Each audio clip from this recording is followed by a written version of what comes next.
Hello and welcome to the world premiere of Bjj Nomad. This series is aimed at bringing more awareness to the greater community about Brazilian Jiu Jitsu and grappling by going inside and speaking to the coaches and professors alike about these great martial arts. Another aim is also to shine a light at the lesser known of the new gyms to give them a platform for greater exposure. In episode 1, we'll be taking a closer look at Tannum Jiu Jitsu in the town of Tannum Sands, central Queensland, Australia. Tannum is a great little seaside town located 518 kilometres northwest of Brisbane and 26 kilometres southeast of Gladstone. The town itself boasts a population of around 5,000 and is separated from its sister town of Boyne Island by a small river. Tannum Jiu Jitsu is operated by Dominic Marshall and Sian Innes. When I originally started training with this club, they were located in the Boyne Tannum Community Centre, basement in a very small space. However, over the Christmas break, they've relocated to a brand new facility located at 23 Ocean Street, aptly named as it is literally 2 minutes from the beach. The gym culture is great, with a family atmosphere and a great team of people to train with. If you like what you see, give the channel a like and subscribe to help the channel grow. We appreciate you watching. Please enjoy. Thank you very much.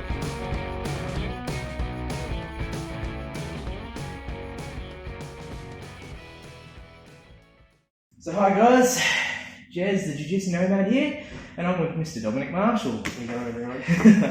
So we're just going to have a bit of a sit down today and just have a bit of a chat with Dom, just to get to know him and find a little bit more about him and the gym here. Alright, thanks for having me along, man. Thank you. Welcome. So, I suppose we better start from the beginning. When did you start training BJJ? For me, Jiu-Jitsu was at the end of 2012. I can't really remember, it was like September or November, but I think that's a bit irrelevant. It was like the end of that year sort of thing. Yeah, sure thing. So, been in the game for a little while now. Nice, so you've been training for quite a long time. What was it that you found most alluring about it? That it looked like WWE. Looked like WWE? I came in to do like fitness classes. I had like just a life change that occurred, and I was like, oh, I'm going to get fit and change my life. And I went in and they had, I think, kickboxing classes. I'm like, oh, I'll sign up for that. And they said, well, while you wait, there's also this class. I said, what's jiu-jitsu? And they said, it's that. And I had a look and I'm like, that's wrestling. I'm pretty versed in WWE, so I think I can handle it.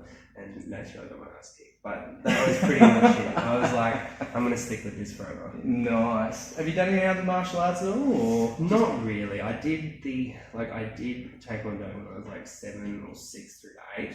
Like I just remember kicking air and elbowing things, and that was it. Like, breaking a board, you know? Yeah, of course. course. Like break your board, and then I never stuck with it. So, Yeah, sure. So for me, this is like the first big martial art. Yeah, right. Nice. And when did you start taking on more of a coaching role? For me, it was when I did move to Gladstone. I had the opportunity to be able to coach more classes. I think it's something that's always appealed to me. So I'm a teacher by trade. I do like, I guess, the challenge of being able to help people progress in whatever they want to look at. But yeah, as I was in Gladstone, as the years went on, I was like, wait a minute, I had some things that I can impart to others, and I can actually use that to help my own practice too. Oh, perfect. Yeah, awesome. That's really good. What is it about teaching you enjoy the most? 2 things. I like knowing what other people think when they roll. Yeah. And for me, that's the biggest thing. Like I like sharing what I think when I roll, and I feel like when I teach people, you get to understand their theory of mind, and that kind of can inform your strategy with how you like playing. And the other one too is it's nice it's nice teaching things to people, and you're like, that's not fair. Like they pick it up, and you're like, it's like a bittersweet thing where you're like, I wish I had that ability earlier on, but you've got that now, and I want to see where that takes you, sort of thing. Fantastic. See that natural progression. Yeah. So tell us what brought you to start your own gym here. So I was training in the area for a while, and I kind of, I guess, saw different limitations with what was happening, and I thought to myself, I'm going to step away from it. It was very hazy, lots of very fast decision making occurring over a short window of time. But then I thought to myself, well, I can't not train. I can't just step out of the game altogether. I'll just train by myself for a little bit, because both myself and my partner, we were planning to move at the beginning of last year. Yep. So we would never, like where we are right now in space and time, this is a new timeline, you know what I mean? Yeah. And then it kind of just kept developing, and then I'm like, oh, maybe the plans will change. So it just kind of kept snowballing a little bit. Yeah, sure. Awesome. And what was the deciding factor in actually selecting this location that you have your gym in now?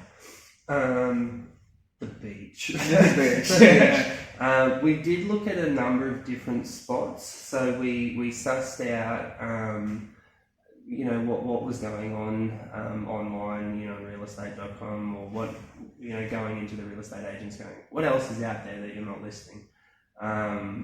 But there was another location that we considered, which was in the shopping centre, but I didn't like the idea of people walking past with their trolleys looking in. You're like, oh, this kind of has more of like it's a destination sort of window shopping to a degree. Yeah, like some kid eating an ice block through the window while you're getting sweaty and smashed. You're like, I don't want this. Yeah, it's not ideal.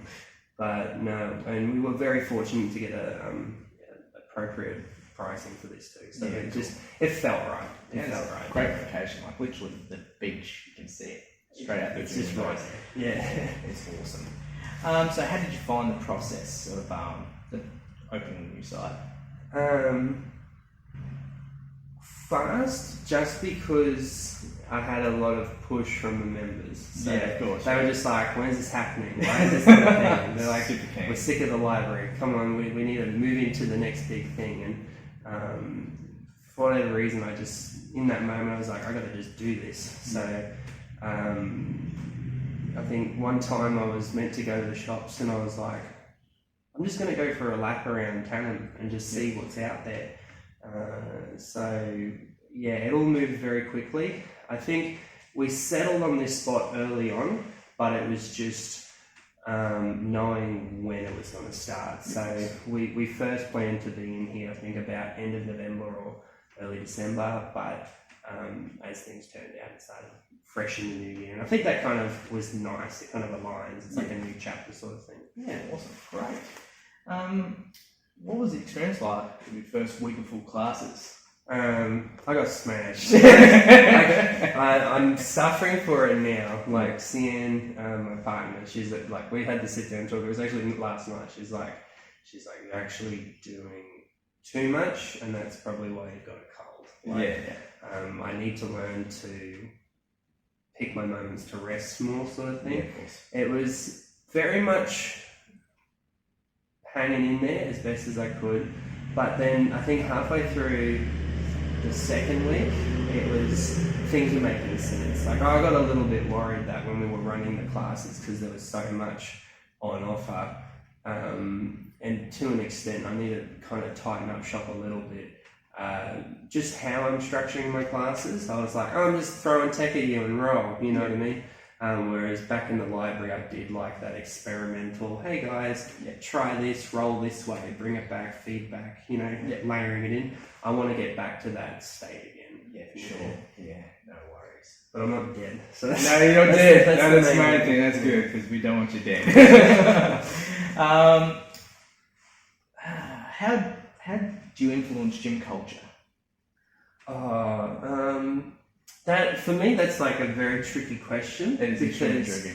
I think my biggest priority is gym culture. Yeah. More than anything else, I want what I can deem to be the most appropriate gym culture for what I want this space to have. I like to feel like that I can have expectations and I can set those expectations. but at the same time, I don't want to set too far in. It's a very weird balancing act, because at the end of the day, it's all the guys on the mat training with each other. They're the guys that are gonna have it, and you want to just make sure that you're like, don't poke each other in the eye, don't wrist lock each other without consent. You know, like just keep it fun, keep it playful, but not being like too in on it. Yeah, of course. Yeah, that's awesome, man. What do you think prospective students look for in BJJ gym? I think there's like a couple of like main archetypes that I've come across. I think a lot of people want one, just fitness. They're probably sick of going to the gym, or sick of going to group classes or whatever. I think there are other people that I think they'd like a skill to feel a bit more confident with. You know, if it's not jiu-jitsu, it's going to be kickboxing. If it's not going to be that, it'll be some other combative sport. And then I think the other one too, which I'm all on board for, is I think like parents taking their kids into jiu-jitsu for whatever XYZ reason for that too. They're just like, oh, you know what, you said no to soccer, so we're putting you in jiu-jitsu. And they're like, what's jiu-jitsu? And all of a sudden they're in a gi. You know? So it's, I think those are the main people that I think generally are coming in and sussing out what it's all about. Yeah, of course, for sure. All right. What do you think is one of the biggest misconceptions when it comes to BJJ? I think that it's not rigorous. I think from a very outsider point of view, I think there's still a lot of carryover from those different Chi martial arts, and people thinking that there's a disconnect from the application of what we're looking at and how we train. And I think the other one too, which is I think it's just the problem that the sport's working through now, is spectator friendliness. So like, people are just, I don't want to just sweaty hug people. You know, it's hard to go, it looks like that on the outside, but when you're in there and you know what you're doing, it's a different ball game. Oh, exactly. Yeah, no, completely. How do you maintain your technical understanding of Jiu-Jitsu? I enjoy this question because I think this kind of opens up how I do my classes. So it's a combination of, I take ideas, I look at a lot of tape, I look at a lot of instructionals, I see the overlaps and the common elements between the two, but then I use the classes to test my understandings and see where there are faults in what I thought, and going, okay, this is how I fix it. I think the biggest issue I have at the moment is putting enough of my own mat time to sharpen my application, because I'm like, oh yeah, this makes sense in my head, I know how to do this, and then your foot doesn't cooperate and you're like, I need to drill more. Yeah. Oh, cool. What's your favourite music to roll to, man? I used to like listening to a lot of metal, but then I'd feel tired afterwards. I'm too G'd up. So I watched a documentary series on Netflix, and it was all about hip hop. So at the moment, I'm now into hip hop. So I usually put like a chill kind of stuff, like not aggressive like gangbanging hip hop. I'm talking about just like very chill vibes in the background, and I think it does influence how people roll. Oh yeah, for sure. When it's just like, okay guys, we're going to listen to, I don't know, some death metal or something, all of a sudden people are losing teeth, and you're like, I'm going to just change the channels a little bit, if you had to go into comp and only had one submission technique, what would it be?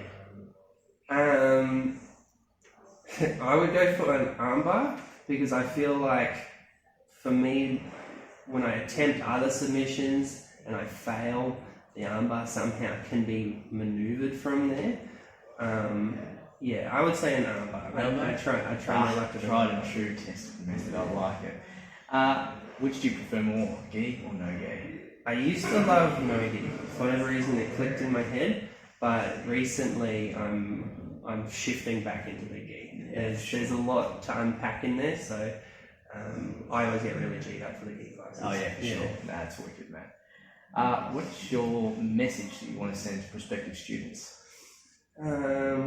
Come along, try it out by all means, and that's not just for ourselves, but for for anyone wanting to give a go at jiu-jitsu.